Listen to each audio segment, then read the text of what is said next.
We are Tom and Michelle Sanchez. Our targeted country is Burundi, Africa. And we'll tell you more about that. We did end up going to Zambia for a full 2-year term. We were last here in 2017, participated in that conference, as some of you may recall. And our little granddaughter is a picture to us of grace.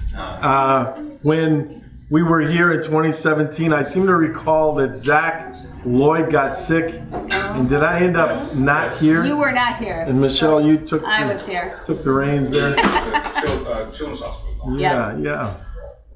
And anyway, I just was mulling through my brain. Our little granddaughter in this picture was like 5 or 6 years old, and that is such a sweet, innocent, fun time of life, and also a time of life when I think as grandparents we were most just full of grace towards that child. And as grandparents, and those of you who are watching your parents behave as grandparents are probably a bit dismayed at the difference that they have in terms of treating those grandkids versus when you were a child. And I get a lot of, yep. So we are looking to create that kind of a community of grace in Burundi, where, Lord willing, we'll be going soon.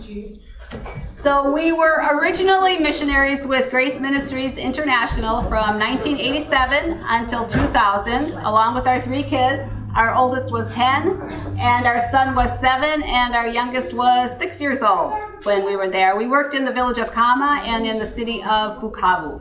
This was taken, this picture, in Baba V's house in the village of Kama. Those windows have screen in them, no glass. We never needed glass back in the day, but it looks, you can see, has a sense of home here. Baba V had been there many years. So when we came back in 2000, our youngest had graduated from high school from Rift Valley Academy in Kenya. We came home with her because our 3 kids were now in college, and we wanted to create a home base for them so that they would have a place to go to. We weren't here. They didn't really know their relatives very well in the area that they were in. So we just wanted to come home and be with them for that time. And while we were here, we went back to school ourselves. We didn't realize that God was guiding us during this time, that we were in school, we were older students. So I ended up with a degree in literature and language and started teaching at Grand Valley State University, writing classes and such. So, and again, I didn't realize what God was doing. We didn't realize that later on, 17 years later, 15 years later, we'd go to Burundi to teach. And we'll talk about that in a little bit. And for myself, I had been a registered nurse at a bachelor's level working in Congo. I did do a tropical medicine course in 1986 in Liverpool. And so I had that background. So when I came back, I started working in an ER, took advantage of a tuition reimbursement program. In 2006, I graduated as a family nurse practitioner at a master's level. And then we joined the faculty. Both of us were on faculty at Grand Valley and from 2010 onwards. And in 2014, I graduated as a doctor of nursing practice. So it's a kind of a new thing. Nurses are becoming doctors, if you will, specializing in their family nurse practitioner or nurse practitioner roles, but bringing it up to a doctoral level. Grand Valley State University had decided there will be no more master's level nurse practitioners. So nurse practitioners on a national level are moving to a doctoral level, and thankfully I've got that under my belt now as a family nurse practitioner. So family practice. And at the time that I completed that, I started a 2-year commitment with the college in a special role they were creating as a clinician who was also teaching students coming to work with me in a clinic in an inner city area. And with that experience, though, the Lord started to tap us on the shoulder. And a big messenger about that new call had to do with funerals. My mom had passed away in 2002. She was on the mission field in Tanzania when she died. My younger sister passed away suddenly in 2006, a brother in 2006, and then a faithful elder in our church died about 2015, Rich Velting. And in all of these cases, I will say, they each had amazing testimonies as believers. And we realized that as we were bucking up against the big 6-0, that we were still in pretty good health. And if we were going to do it, we should go while we could do a good job of it and not have any major health concerns.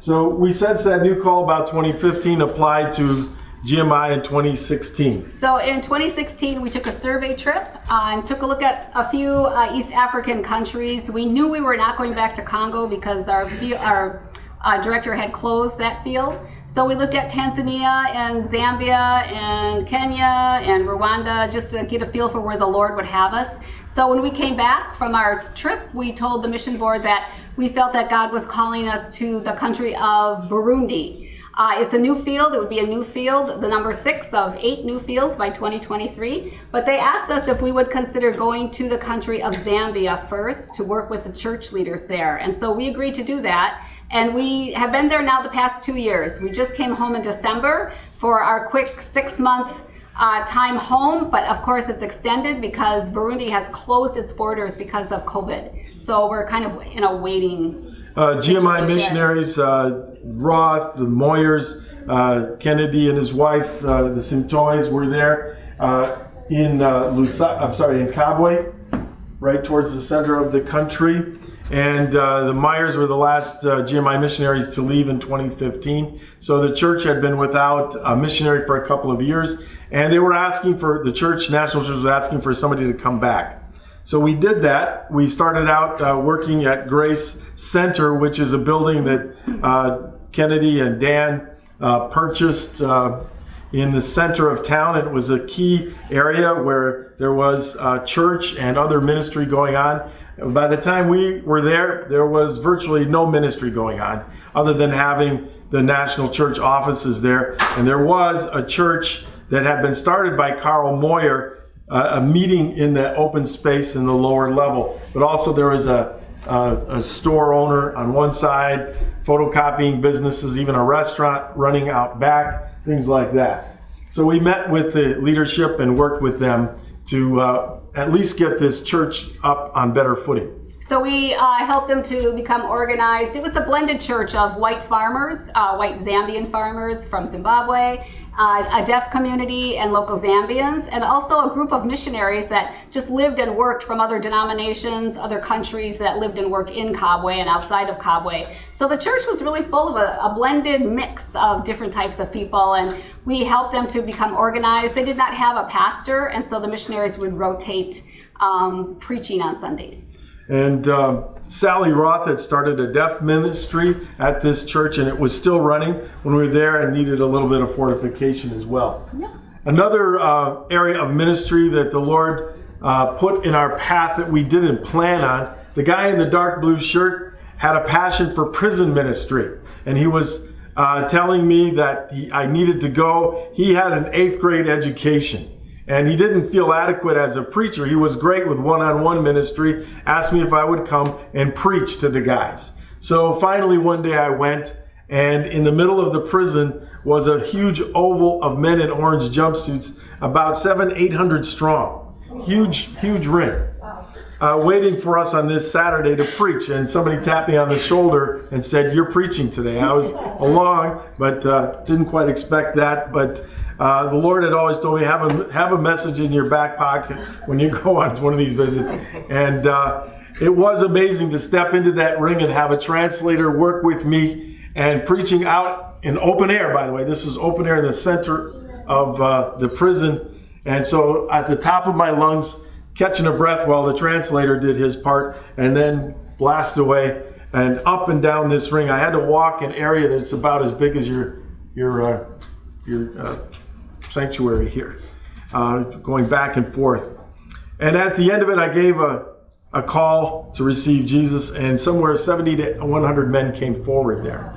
So it was a pretty good percentage of that crowd, and the prison population total was just over 1,200. So a majority of the guys were out listening to that message, and that was the kind of fruit we saw. And another one of the prisoners came to me at the end and stood next to me and wanted to tell me something that he thought I wouldn't know, and I didn't. He said, you know, I can stand like this with you. You came in here from the outside. I can't stand and talk with nothing in between us with anybody that's not a guard or one of my fellow prisoners. The fact that you're willing to come in here and stand with me like this is really, really a blessing. I can't talk to my dad or my brother like this. I have to talk through a screen or a window.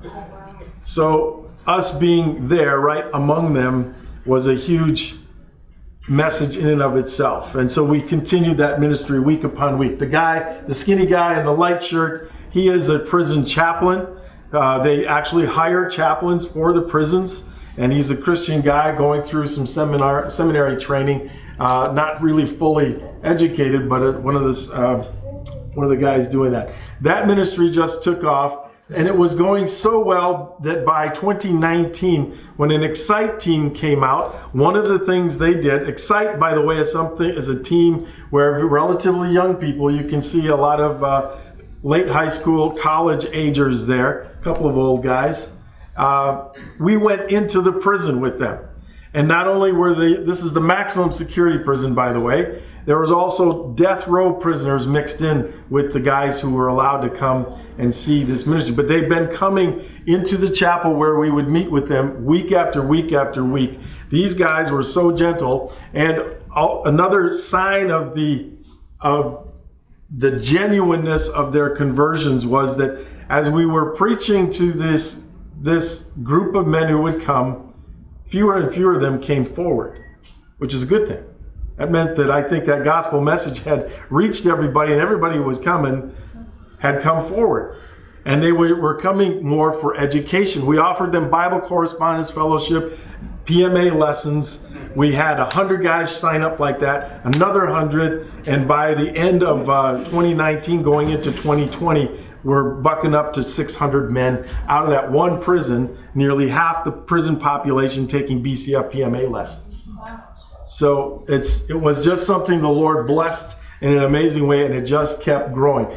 And so much so that the Excite team came in, and again, these young kids prepared a mime-like presentation of a story. They had no idea. I didn't tell them we were going to go into the prison. I was very undecided about that, about the security issue. The experience had been so 100% positive. I prayed over it, and the Lord said, do it, Tom. It'll be good for them. It'll be good for you. It'll be good for the prisoners, and it was. But they had prepared a mime story of a guy accidentally killing somebody and feeling condemned, and the Lord Jesus comes and brings him into right relationship with himself. So the guys got it. And the fact that a crime was illustrated, a horrific crime was illustrated, was great with them, and Jesus' mercy to them. So they participated in that. They also painted a church inside and out, had great ministry. I would encourage your young people to consider getting on board with Excite. It happens every year. I think it may have been stopped this year, canceled this year, but usually a team of kids are prepared. The guy in the middle is a retired battalion chief firefighter, buddy of mine since 5th grade. He does men's ministry on the side now in his retirement. And I point him out and bring this picture forward because he gave me a month. You know, one thing about missionaries is we don't have to specialize in everything. I had no men's ministry in my back pocket, but he did. And so I just was his logistician. You know, I made sure he had food and a place to sleep, and helped him out with some of the teaching, but he bore the burden. And we carried out men's seminars for a whole month in about 4 different places. So it's a lot of good, fun thing. Bring a buddy out. So if you have something you like to do as a retiree or near retiree, bring it out to the mission field. You don't have to stay forever, a month, 2, 3, whatever you can give. Sometimes those preparations and those gifts that God gives you can be used for on the field. So I also worked with a group of Zambian school teachers. They were elementary school teachers with Operation Mobilization. And so they are trained to work with their own people, with fellow Zambians, to evangelize and mentor and disciple. And so that's what they were doing as teachers, working with with children in this very rural, poor area outside of Kabwe. So I came alongside them and just talked to them about raising support in their own churches, which was a very foreign idea to them, and how to write a prayer letter. I helped each of them write prayer letters and come up with prayer cards and that kind of thing. It was just really a fun group of women to work with. As a nurse practitioner, I continue to offer my services to the mission community. Often in many places in Africa, the medical care isn't all that great, but I didn't set up a clinic. Clinic is the living room. This little guy had taken a swipe at a soccer ball and hit a pipe instead, sliced across the top of his foot. His family is a family of missionaries from South Africa, and so offering my services to the community is another just a side ministry that I do. The other thing is that a Grace pastor, Simon Wanamoya, heads a sports ministry for Operation Mobilization. And every year he brings a big group of young people from all over Africa to receive training as sports coaches. It's a certification as a sports coach that then they use as an evangelistic tool. So we do a boot camp for a week out in the wilderness. So each year that I was there, I was the boot camp medic, and they helped me get on top of that rock. I don't think I could have done it myself. So on our way home in December, we stopped in Cambodia, and Tom officiated at the wedding of our son Simeon, that's Simeon all grown up, to Things to Come missionary, Myra Omikden. And it was just really our pleasure to be able to be there and to do that. We didn't realize he was going to get married, but he was 39, 40. So it was time. Anyway, there you go. And they're still in Cambodia. It's nice to know that GMI and TCM allows intermarriage. We get along. So Burundi, though, was our original call, and we believe we fulfilled that obligation and did some good work in Zambia for that time we were there. Now, at the start of a new term, we're ready to go and start that work in Burundi. Burundi is a small country right in the heart of Africa. That little red postage stamp, it looks like, is about the size of Maryland, and it's in the Great Lakes region of Africa. As you look, the dark green, Burundi, we're going to be working at the capital city of Bujumbura, which is at the top of Lake Tanganyika. This is the Great Lakes region of Africa. For scale, Lake Tanganyika, top to bottom, which is down here somewhere, is about 400 miles long. Quite a big place. And all of Congo covers that whole region, all the way up and down till near the very bottom of Lake Tanganyika, and goes up further north. Congo, the pink country, is the size of the U.S. east of the Mississippi River. Rwanda is very much related to Burundi in that they both have a very same mirror image tribal makeup of Hutu and Tutsi, with a majority Hutu. The names of those tribes may sound familiar because in Rwanda, as many of you may recall, there was a major genocide in which it's believed 500,000 or more people were slaughtered in a very short time of about 3-4 months. We were located in Bukavu. Those of you who remember Kama's where that picture was taken. That's that jungle area where we worked in both of those places. When we first arrived in Africa in 1987, we landed at Bujumbura's International Airport to be able to get into Eastern Congo. Tanzania to the south, Mwanza is where our partner missionary comes from. The Method and Omelina Mwendepoli have been planting churches there. They are now in Bujumbura as of this week. They've arrived to waiting for us. So they're not going to wait, but they're there until we can join them. So we will work and minister in the capital city of Bujumbura, which has about 800,000 people. We found it to be a very lovely, warm, kind of Florida temperature area. The women still wearing a very colorful traditional cloth. But Burundi is a very resource-poor country with a very underdeveloped manufacturing sector, and it ranks among the world's top 10 highest for underdeveloped countries. People get around a lot on bicycle, walking, kind of like Asia with tuk-tuks and things like that, but also cars and pickups and that sort of thing. Poverty is pretty rampant there. In the rural areas, kids don't often have enough to eat. Clothing is worn until you grow out of it by quite a bit and not laundered very often. And sometimes you start in a shirt that's way oversized and grow into it and through it until your belly's showing, and then it's time to move on. There are many feeding programs because of undernutrition in Burundi that are headed up by the World Food Program and those sorts of things to help keep kids in school. The tribal makeup, again, Hutu Tutsi with a small percentage of Twa, also known as Pygmy. Pygmy were hunter-gatherer people, and like other native peoples sometimes that lived in that way, do not adapt well to modernization and have not flourished, so their numbers stay relatively small. Tutsi have more of a herders type of culture, whereas Hutu are farmers. So that's one of the main differences between them that also results in cultural difference. Languages? So the main language in Burundi is Kirundi, and with French for those who are educated, and some English and Swahili. So when we go there, we have Swahili, definitely. I have some French, and Tom is fluent in French to be able to relate to the people there. And for when we teach, we'll be teaching in English mostly.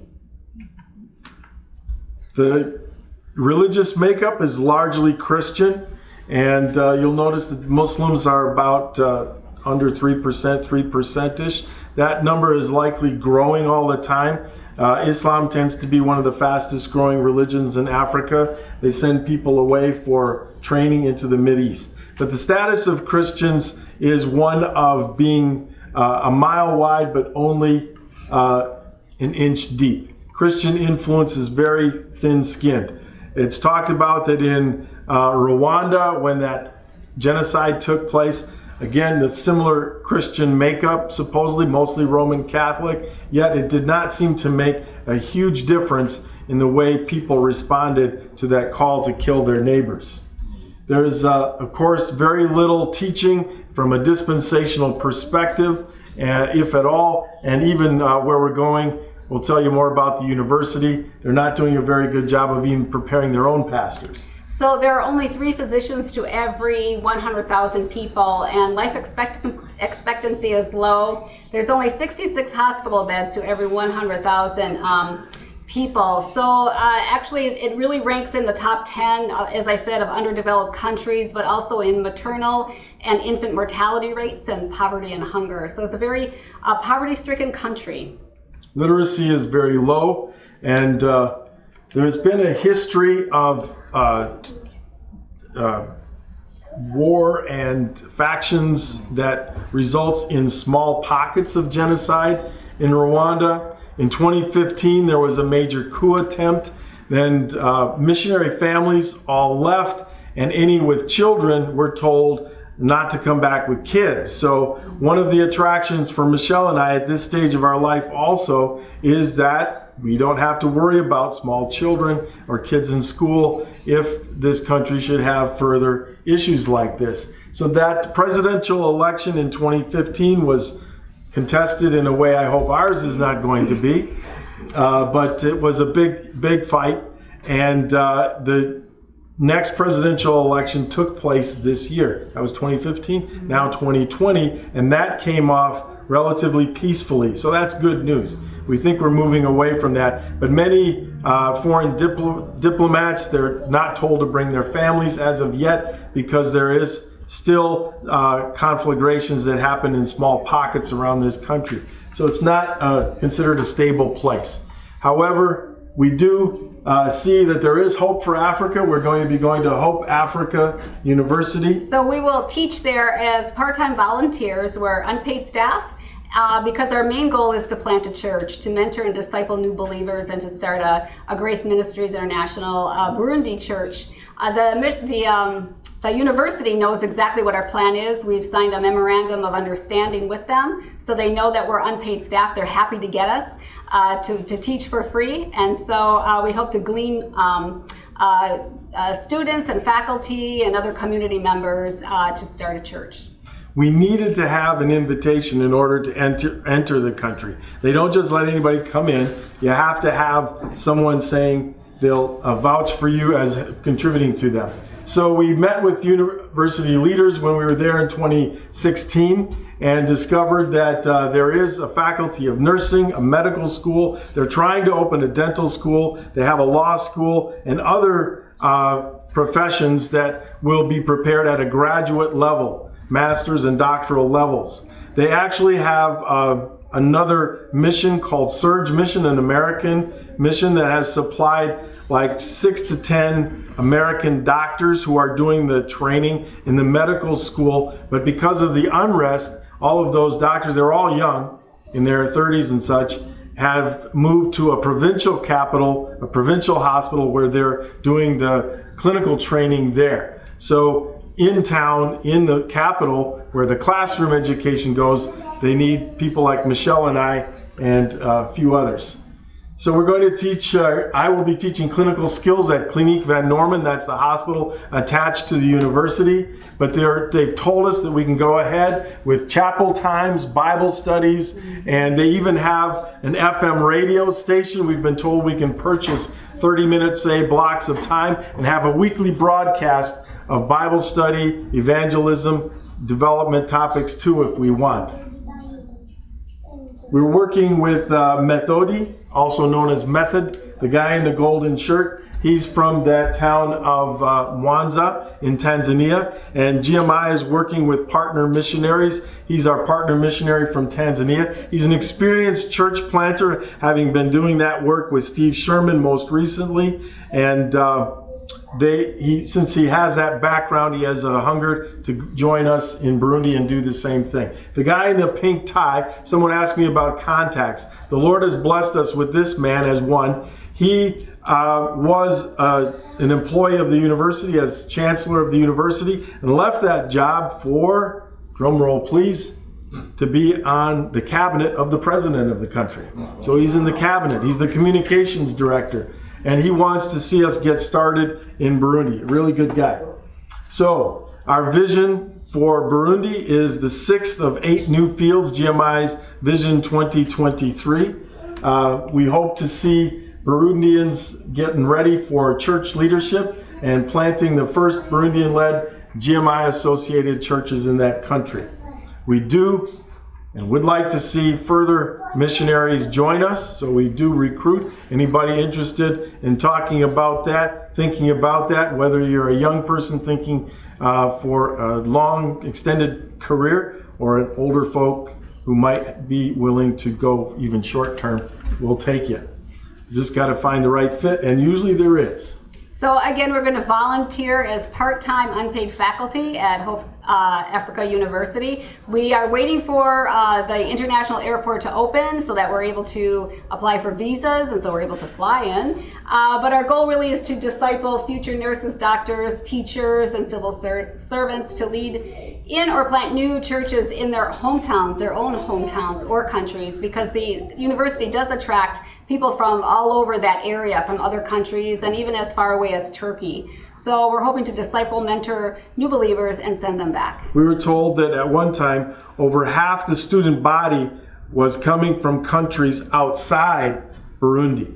So if we win disciples there and spend some time with them, bring up in the Word of God, we can send them back to their home countries and seed the church wherever they go. Please pray for this ministry. We both need to improve on our French. We need to find a house and a good vehicle, and we need those entry visas with the COVID situation. We were just recently told that it may be possible to enter Burundi over land, not coming in by the international airport. There are no international flights into the country, but we may be able to come in by land. We're going to be looking into that possibility. So pray for prepared hearts to respond to evangelism and our call to and to form the Grace Churches of Burundi and the opening of the airport. Okay. And please sign up for our prayer letter. That will be up here today, and be able to keep up with that. And we have an email that we like to send out either in small snippets or also as an email reception of our prayer letter, rather than, if you want, electronic version rather than a paper coming over by mail. 2 Corinthians 9:13a is a verse that has inspired Michelle and I throughout our missionary career. Because of the service by which you have proved yourselves, men will praise God for the obedience that accompanies your confession of the gospel of Christ.